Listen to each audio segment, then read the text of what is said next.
Assalamualaikum warahmatullahi wabarakatuh. Saya Ulan Rahmida dengan NIM 21091116067 akan mempresentasikan tentang teknoperensif.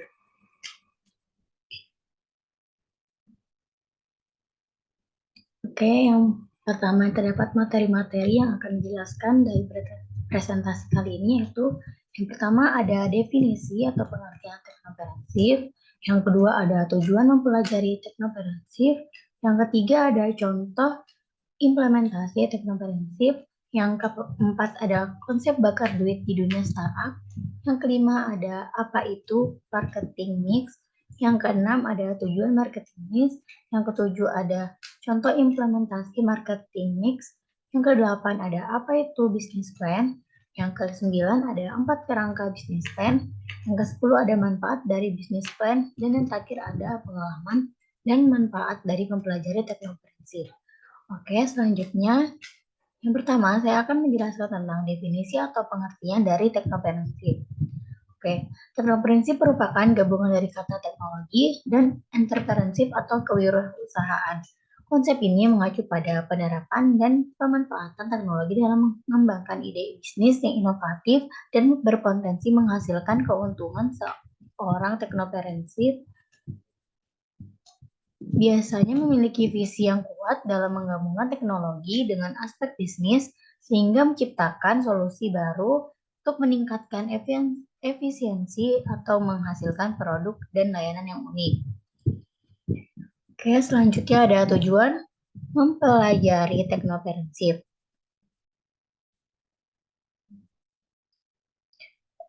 Yang pertama ada mengembangkan keterampilan kewirausahaan, yang kedua ada mendorong inovasi dan pengembangan teknologi, yang ketiga ada membangun bisnis yang berkelanjutan, yang keempat ada memahami cara mengidentifikasi peluang bisnis dalam bidang teknologi, yang kelima ada meningkatkan keterampilan dalam mengelola sumber daya teknologi, dan yang terakhir ada mengerti cara membangun dan mengelola startup berbasis teknologi. Oke, selanjutnya ada implementasi teknologi teknoperensif dalam konteks sistem informasi. Salah satu contoh implementasi teknoperensif dalam konteks sistem informasi yaitu e-commerce. Mempersonalisasi seorang teknoperensif dapat mengembangkan platform e-commerce yang menggunakan teknologi kecerdasan buatan dan analisis data untuk memberikan pengalaman belanja yang personalisasi kepada pengguna. Misalnya, platform tersebut dapat merekomendasikan produk yang sesuai dengan preferensi dan riwayat belanja pengguna itu sendiri. Oke, selanjutnya ada konsep bakar duit di dunia startup. Konsep bakar duit dalam dunia startup mengacu pada praktis pengeluaran dana dalam jumlah besar oleh perusahaan startup untuk mempercepat pertumbuhan dan ekspansi bisnis mereka. Istilah ini merujuk pada pengguna dana investasi yang diperoleh oleh startup untuk mengembangkan produk atau layanan mereka, memperluas jangkauan pasar, meningkatkan permasalahan merekrut talenta, dan membangun infrastruktur yang diperlukan. Oke, selanjutnya ada apa itu marketing mix. Marketing mix adalah konsep yang digunakan dalam pemasaran yang berujuk pada kumpulan variabel yang dapat dikembalikan oleh perusahaan untuk mempengaruhi keputusan pembelian konsumen. Konsep ini juga dikenal dengan 4P, yang terdiri dari 4 elemen utama yang saling terkait, yaitu pertama ada produk, yang kedua ada price atau harga, yang keempat ada place atau tempat, yang kelima ada promosi. Ya, selanjutnya ada tujuan marketing mix. Tujuan dari marketing mix ini adalah untuk mencapai keberhasilan pemasaran dan mencapai tujuan bisnis perusahaan. Dengan ini ada beberapa tujuan utama dari menerapkan marketing mix, yaitu satu, meningkatkan kesadaran, yang kedua ada meningkatkan kepuasan pelanggan, yang ketiga ada meningkatkan keuntungan, yang keempat ada membangun keunggulan kompetitif, dan yang terakhir ada mengembangkan pasar baru. Oke, selanjutnya ini terdapat contoh implementasi marketing mix. Terdapat 4 contoh mengimplementasikan marketing mix, yaitu yang pertama ada produk. Contoh dari produk ini, kita dapat mengembangkan aplikasi atau perangkat lunak yang inovatif dan bermanfaat bagi pengguna. Yang kedua ada harga. Contoh pada harga ini, kita dapat menentukan model bisnis yang sesuai seperti langganan bulanan atau harga satuan. Dan yang keempat ada tempat.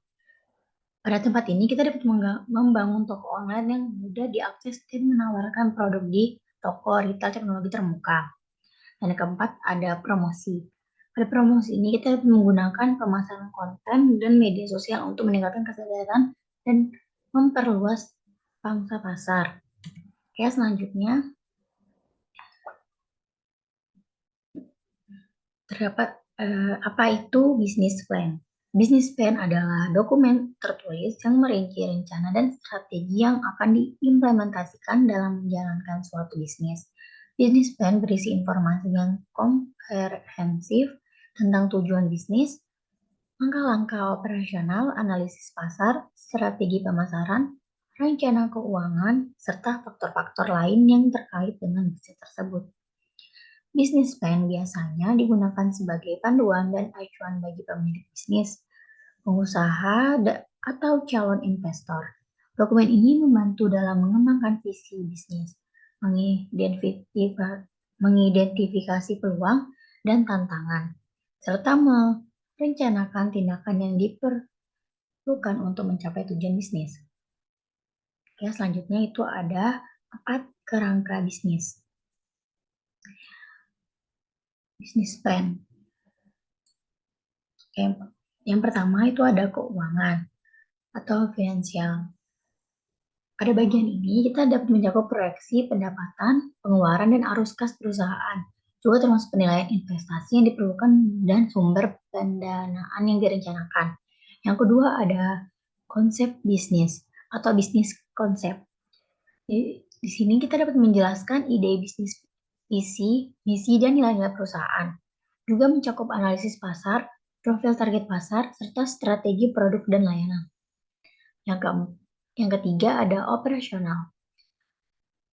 Operasional ini merinci bagaimana perusahaan akan beroperasi secara harian, termasuk struktur organisasi, tim manajemen, rantai pasok, dan infrastruktur yang dibutuhkan.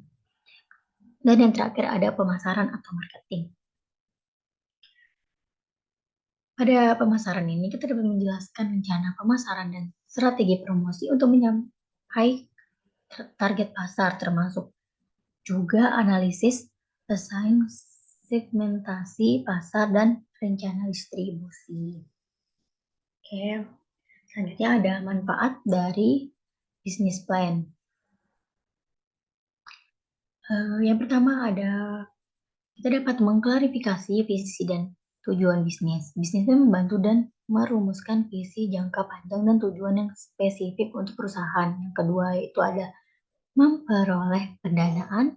Bisnis plan menjadi alat yang penting dalam meyakinkan investor, mitra bisnis, dan lembaga keuangan untuk menyediakan pendanaan yang diperlukan. Yang ketiga ada pengambilan keputusan yang lebih baik.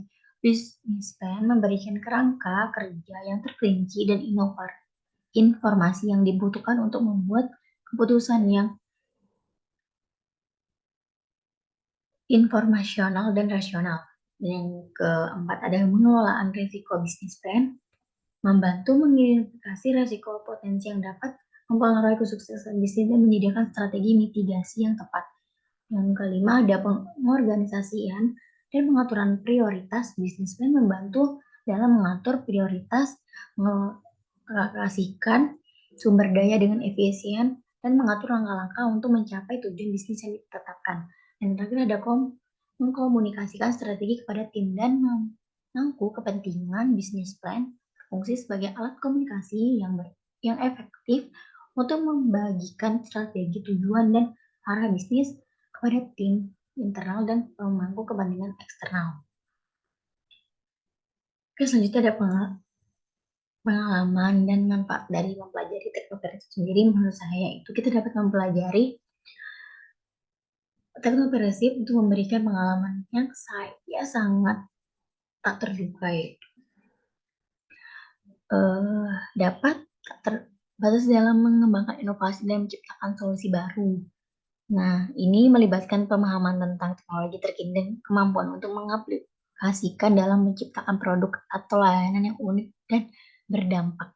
Ini membantu saya ya tetap relevan dan kompetitif dalam dunia bisnis yang terus berubah-ubah, serta memanfaatkan peluang yang muncul dari perkembangan teknologi yang pesat ini.